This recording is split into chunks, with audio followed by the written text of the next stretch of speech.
Check, check. What's up? It's D Train. Let me see if the sound levels are correct. See if we got any sound. My mic cord, I gotta get them fixed or repaired. Anyway, yeah, man. Look, I logged in this morning and everybody was still there.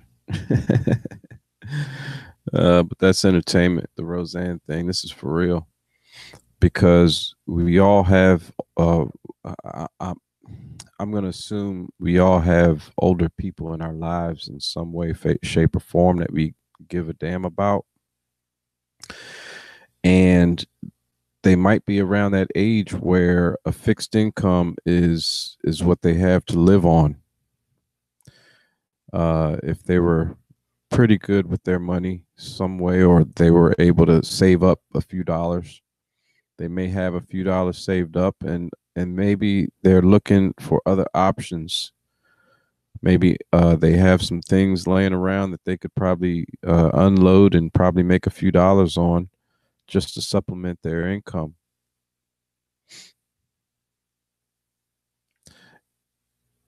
Along with that, though, is sometimes they don't want to show everything because it'll dip into their income, you know?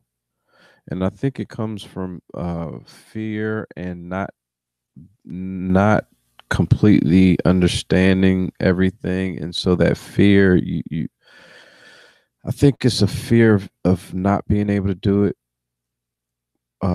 fear of being scammed, uh, fear of attempting to work on new things like technology. It could be a computer, it could be a smartphone.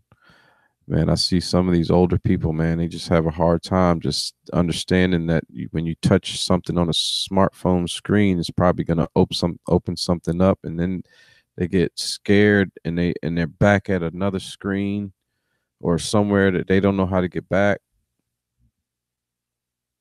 you know.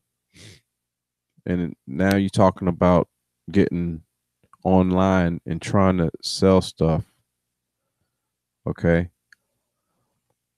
And if you show too much money, they start saying, "Oh, well, you're making money." But then there's also the fear of, okay, man, can you picture a situation where,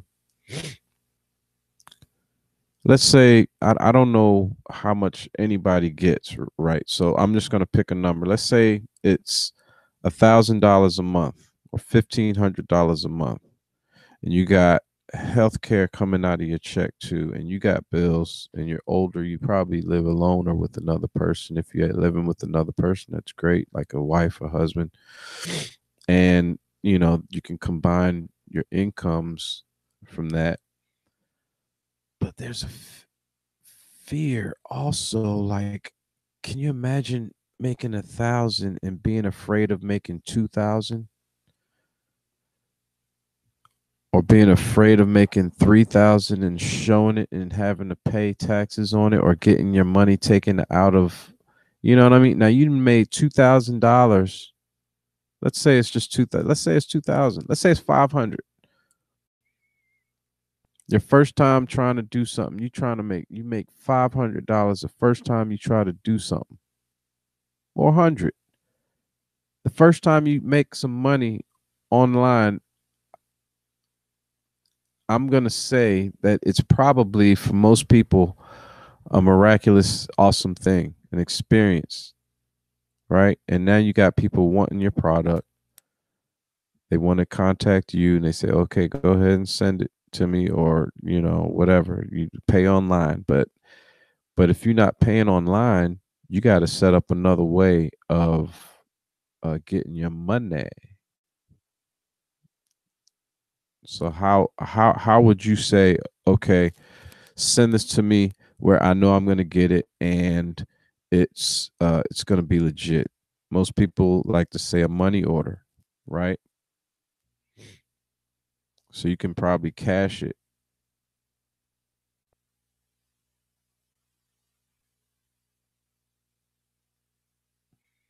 That fear is real.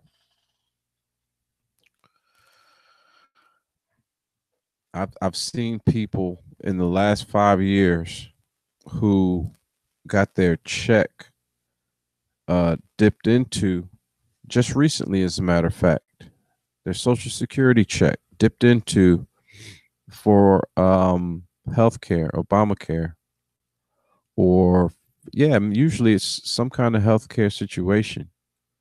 They say, okay, well, we're going to take this out of here, right? You're already taking something out of your check, you know, and now you're trying to make some extra money, and you don't want to show too much because then they're going to take more out of your check, and you're afraid of trying to go this other route because you can also get gotten, and you might make a lot of money. And that's something you're scared to make a lot of money because you don't want to show it to the government. Let's say you're afraid of making, let's say, $5,000 a month because you get your $1,000 check. It's hard. It's hard to think that you now, if you saying, okay, yeah, that's definitely going to happen. That's one thing, but we're talking on a maybe, right? Okay, so I'm supposed to help this lady, just respond to emails and stuff. I'm like a secretary. She said, I don't know how to do this thing. Can you help me send an email and, secure payment, get the money in here? Because, she's tapping all over stuff. She don't know how to navigate stuff. And I'm reading the stuff and I'm like, okay, sounds kind of okay. But then I'm like, do you have PayPal or something, or some way where you can get the money, or do you have another way? She's like, no, I don't have that because I don't have that set up. Blah blah blah blah. I'm like, all right. So he's trying to send a certified money order check to her where she can deposit it, right? Let's say let's pick a number. Let's say it's $100, right? She's excited. She sold this thing for $100. Somebody's gonna, pay for it, right? I'm like, all right, cool. But she had other stuff listed too, and now it jumps to like 250, right? She's like, wow, I'm doing like a few hours of work, and I just made $250. What if, you know what I'm saying? The things get spinning, right? But let's get this now money now, right? Okay, so we getting the now money now. He's like, all right, well, so we're gonna send so this is a scam. All right, pay attention now. I know all that stuff I said before was just a bunch of whatever, but this is pay attention now. I got to figure out where I say now. I mean, when I see that, that's when you tune in. You know, okay. So he says, all right, I'm gonna send it certified check. How much is it? Okay, let's say it's $250. Boom. All right, cool. So things supposed to happen pretty quickly after that, right? So he's like, "All right, go ahead and take the listing down so that I don't I'm assured that you're not going to sell it to somebody else." Okay, all right, whatever. So the money order comes, okay? He didn't send an email saying, "Look, I'm going to send a driver to come pick it up." Now, I'm going to pause right here. If there's anything I learned in college, and college was great. I got about to the end of my I got to the end of my college career, and I finally figured out how to go to college. I think it was like first or second semester senior year. I'm seeing all these, people in my class getting good grades, and I go and I know some of them, and I say, "So what's the secret?" They say, "Well, we having a study group." Okay. Now, in those study groups, what happens is there's always somebody who knows something about something that somebody else doesn't know about, and they have a way of explaining it because they understand it. That's the key. You kind of have to surround yourself. Now, I don't know much about all of this internet stuff and this website building and the online sales stuff yet, but I have people around me who know something about a little bit of all of that. You know what I'm saying? I know who I can go to for this or that. Now, my wife works in a bank and she knows after a certain time goes by, you being in the job, you get pretty darn good at spotting fake checks because they come through a lot. And she says it's so sad when you see these older people come up and they're so dejected that you have to tell them that it's a fake check. She says she gets Mexicans and older people, just people who are taken advantage of, um, you know, or Latinos. I don't know if they're Mexican, but whatever. Um, it's people who older, white, black. It don't matter, and that's who they're going after. And so, if you have somebody that you love, just okay, now tune back in. So my wife's looking at this check. She's like, I don't, because I showed her a picture of the check because she told me, I told her I was going to help this lady with her website internet stuff. And she says, okay. Now, at that point, when I'm involved in that, okay, she's involved in that because I'm her interest. I'm in her best interest.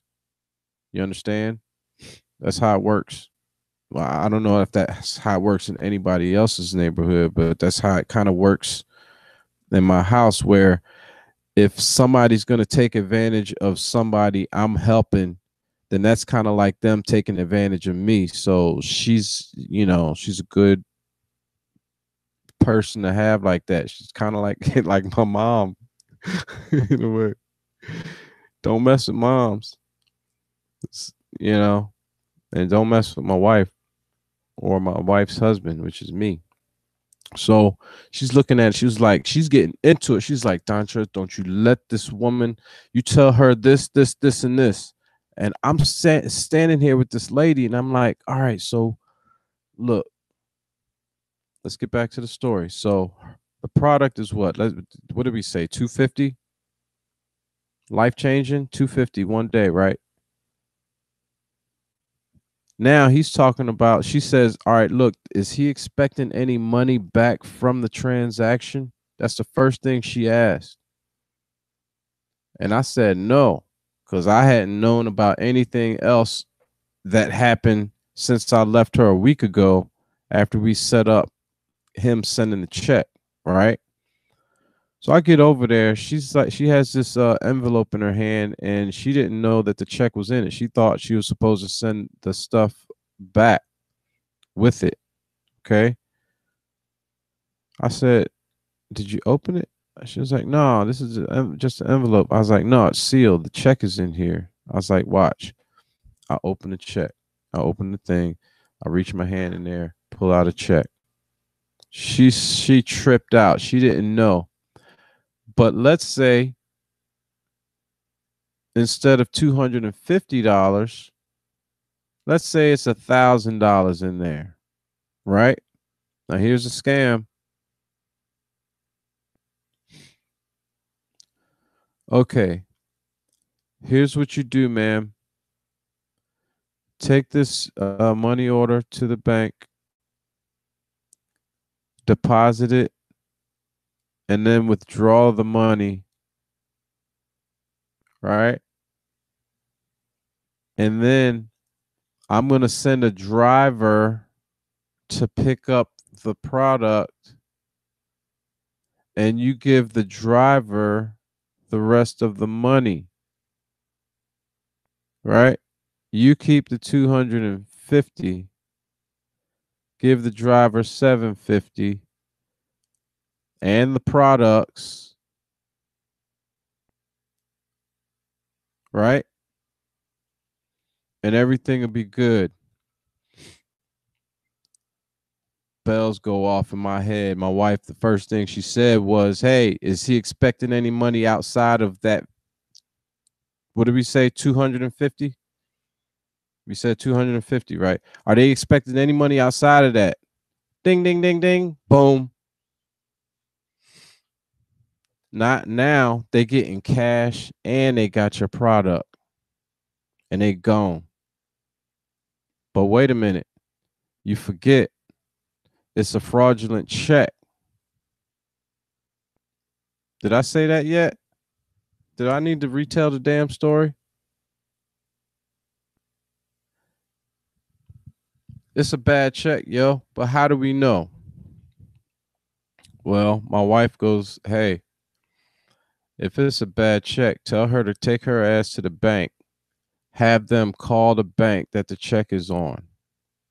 Man, she got pissed. She does not want to believe that this check is bad because this could change her life. She doesn't want to believe that, man, this guy that she's been corresponding with is a it could be a bad guy. No, man. These people got business all over the country. They wouldn't do that, right? I said, "Okay, well, I can't be here tomorrow cuz I got a show." Right? So just what this what you do, take it up there. If it's a good check, then it's all good, baby, and you got your what did we say, $250? We still on the 250? Okay, cool. You got your 250 and he got his 750 and everything's all good. I get a text the next morning. It's phony. I said, "Thank God. Thank God." Now, she's a little spicy. So I don't know what happened after that, but I don't know if she's gonna mess with him a little bit. I said, "Now you just leave him alone and you go get the real money, right? Just leave him alone. Send him on his way and just tell him bye, right?" But now you learn one more thing, and now I hope in her case that she doesn't get discouraged from doing it because that's a learning opportunity for her, but hopefully it's a learning opportunity for anybody else that's within earshot because it's real. They're trying to take advantage of the more vulnerable people. Now look, I didn't get into this part of it yet. Now let's say she had deposited that check. Number one,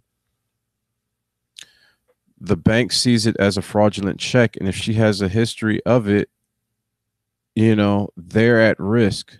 Okay. Number one, they're at risk. So the banks, what they'll do is they'll shut your account down. Okay. So number one, her account could get shut down. Number two, she's on the hook for what do we say, $1,000 plus. Let's say the bank has a fee, another 10, 15, 20, 30, $35. Boom. Now you done ruined somebody's life. You got their goods, right? And you got all that money and you left somebody else on the hook. They don't care about you. They don't give a rip about your situation. They don't care. They just trying to get theirs. Okay. And that's dangerous, especially around here. Um, yeah, a thief, man. Oh,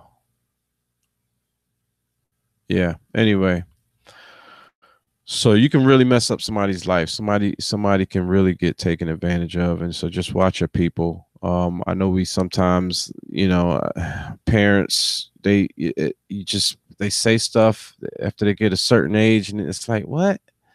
They're getting up there, they talking like, come on, man. But just keep an eye on them because sometimes, they still there. It's like you got to watch out for them, and I don't want to get too preachy on that because I don't do a good enough job doing it. I'm not that good at it. Um, but I'm gonna try, you know, family. That's that's the first stop right there. Making sure your family knows about fraud and how people can get you. Uh, I'd like to now take a look at some of the fraud and scam channels just to see, because I know this can't be something new, but it's new to me. So I just figure, hey, there you go. I know it's going to be an addendum of some sort because I feel like I'm missing something and I'm not saying right now. But I don't want to sit here and just look like I'm thinking, right? So thanks for checking it out, and peace out. Oh, I'm sorry. Yeah, I got to do my thing. Therefore, on the other hand, nevertheless, word, peace.